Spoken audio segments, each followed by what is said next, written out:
Life का बहुत worst day था। लाइफ में ऐसा एक्सपीरियंस नहीं हुआ मेरे साथ, भगवान ना करे दोबारा भी और किसी के साथ भी हो। मुझे कुछ सेकंड के लिए तो समझ ही नहीं आया था कि ये मेरे साथ क्या हो गया और क्या मैं जिंदा भी हूँ। Everyone, so welcome back to my channel. और बहुत टाइम बाद मैं एक लॉन्ग वीडियो बना रही हूँ। वैसे मैं पहले व्लॉग बनाती थी, लेकिन अब मैंने सोचा कि क्यों ना मेरी लाइफ में जो इतने सारे एक्सपीरियंस हुए हैं उनको लेके भी मैं कोई स्टोरी टाइम वीडियो बनाऊं। थंबनेल से आपको समझ आ ही गया होगा कि आज हम किस टॉपिक पे बात करने वाले हैं। तो हम जिस टॉपिक पे बात करने वाले हैं वो मेरी लाइफ का बहुत वर्स्ट डे था। मतलब कि मुझे कुछ सेकंड के लिए तो समझ ही नहीं आया था कि ये मेरे साथ क्या हो गया और क्या मैं जिंदा भी हूँ।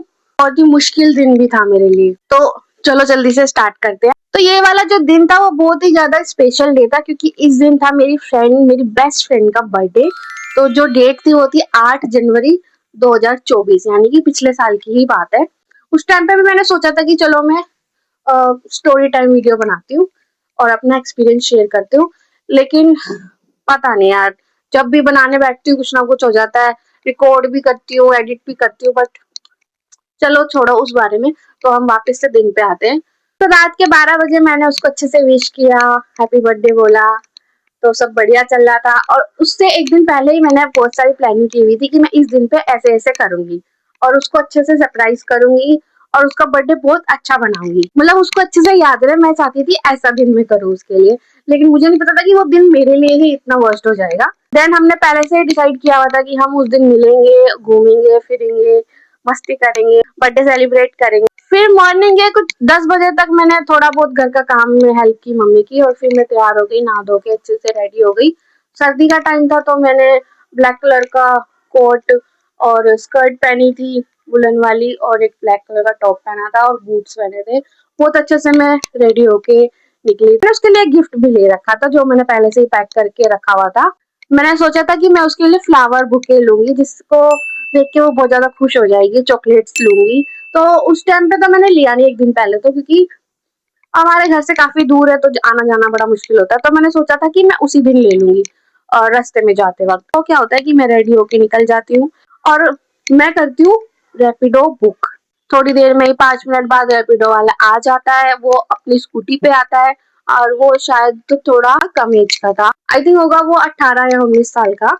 बट कॉन्फिडेंट लग रहा था कि वो चला लेगा। जैसे मैंने उससे पूछा भी था कि आप, मतलब मुझे थोड़ा डर लग रहा है, आप चला लोगे ठीक से? तो उसने बोला हाँ मैं अच्छे से चला लूंगा, आप टेंशन मत लो, आराम से बैठ जाओ। तो मैं बैठ जाती हूँ बेफिक्र हो। फिर है ना, जैसे ही हम थोड़ी दूर जाते हैं तो मुझे थोड़ा सा एहसास होता है कि उसके ब्रेक थोड़े कम लग रहे हैं। तो मैंने उससे पूछा ब्रेक थोड़े से, जैसे वो ब्रेक लगा रहा था तो थोड़ी दूर जाके रुक रहा था। तो मैंने उससे पूछा ब्रेक थोड़े क्या कम काम कर रहे हैं, तो अगर ऐसा है तो आप रुक के थोड़ा ठीक भी करा सकते हो, 2 मिनट लगेगी। तो उसने बोला नहीं नहीं ऐसा कुछ नहीं है, मैं हाँ ब्रेक थोड़े से मतलब लूज हो रहे हैं, लेकिन मैं आते वक्त ठीक करा लूंगा, पहले मैं आपको ड्रॉप कर देता हूँ। मैंने सोचा कि भाई इतना कॉन्फिडेंस से बोल रहा है बंदा तो उसकी स्कूटी है, उसको पता होगा कि हाँ भाई ठीक है मैं करा लूंगा। हम निकल जाते हैं। फिर 10 मिनट का ही हमारा सफर हुआ था। और कोइंसिडेंस वाली बात ये थी कि जहां से मुझे फ्लावर लेने थे वहीं पे ये इंसिडेंट मेरे साथ हुआ। तो जैसे ही हम उस लोकेशन पे पहुंचे, मैं उसको बोलने ही वाली थी कि भाई यहाँ पे रोक देना, लेकिन उससे पहले ही हमसे आगे एक ट्रक चल रहा था जो बहुत हैवी लोडेड था। उसमें कंस्ट्रक्शन का सामान था। उसके पीछे हमारी स्कूटी, सामने से एक बैटरी रिक्शा आ रही थी जो ई रिक्शा होती है, जिसमें मतलब वो बैलेंस थोड़ा सा उसका हमेशा डगमगाया हुआ रहता है। हम उसमें बहुत कम बैठते हैं, बड़ा डर लगता है कि भाई गिर न जाए। तो सामने से वो बहुत स्पीड में वो लेके आ रहा था और वो बिल्कुल खाली था, कोई भी उसमें नहीं बैठा था। और हमारे आगे ट्रक चल रहा था तो स्पेस थोड़ा कम था। तो उसने, स्कूटी वाले ने क्या, रैपिडो वाले ने क्या सोचा कि मैं बहुत ही स्पीड में आगे ले जाके ओवरटेक करके निकाल लूंगा। तो मैंने उसको उस टाइम पे नहीं बोला, मेरी गलती थी कि मैं उसको रोक देती कि भाई मत कर, मत होता है ना कि हम मन में ही बोल रहे होते हैं कि भाई मत चला तेज, लेकिन हम बाहर नहीं बोलते हैं।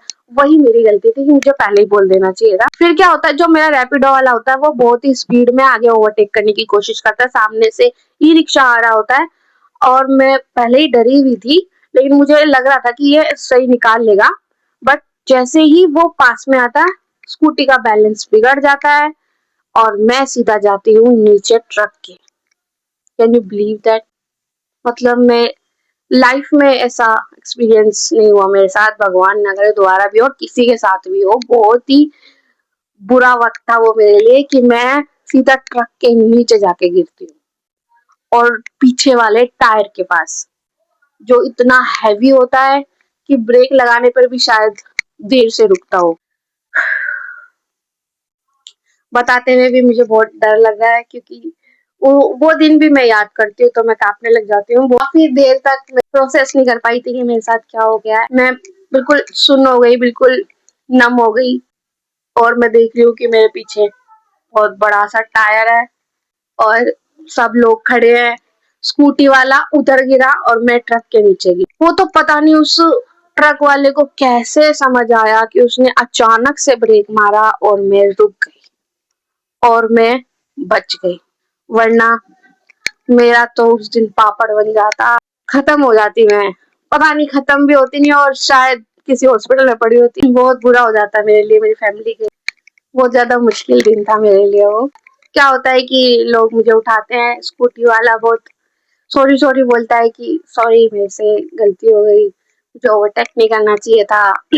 मुझे थोड़े ब्रेक सही करवा लेने चाहिए थे, क्योंकि वो जब ब्रेक लगाया उसने अचानक, तो वो ब्रेक लगा ही नहीं, दूर जाके लगा और स्लिप हो गई गाड़ी और मैं सीधा ट्रक के नीचे आ गई। तो वो मेरा ऐसा दिन था, शायद ही उस दिन को मैं कभी भूल पाऊँ और जिंदगी भर वो मेरे साथ वो वाला मेमोरीज रहेगा। भगवान ना करे ऐसा किसी के साथ हो।